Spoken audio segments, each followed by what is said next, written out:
ថ្ងៃដំបូងដែលបានជួបអ្នកបេះដូងខ្ញុំស្ទើរតែបាត់បង់ផ្លូវ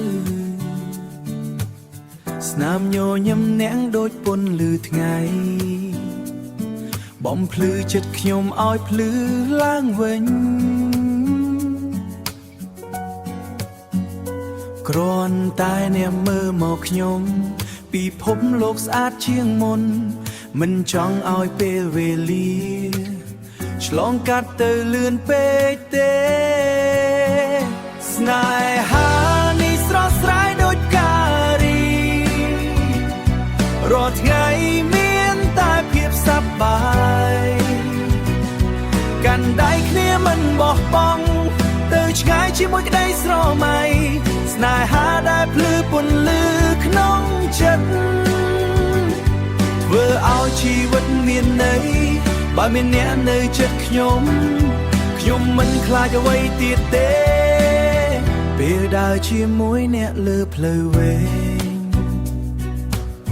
ខ្យល់ត្រជាក់ក៏คล้ายជាកក់ក្ដៅសំឡេងអ្នកដូចបទភ្លេងផ្អែមលងចិត្តខ្ញុំគ្មានថ្ងៃភ្លេចក្រុមពេលដែលយើងសើវាដូចសូបិនស្រស់ស្អាតចង់រក្សាទុកវា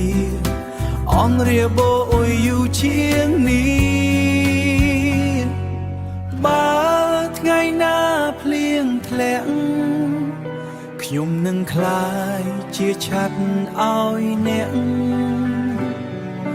បើអ្នកមានទុកព្រួយខ្ញុំនឹងនៅក្បែរមិនចាកចេញស្នេហានេះស្រស់ស្រាយដូចការរែងពេលដងយើងភ្ជាប់គ្នាមិនថាពេលណាក៏ដោយ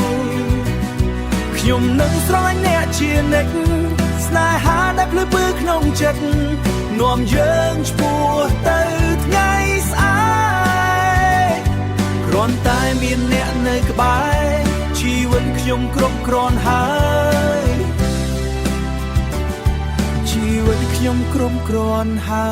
យ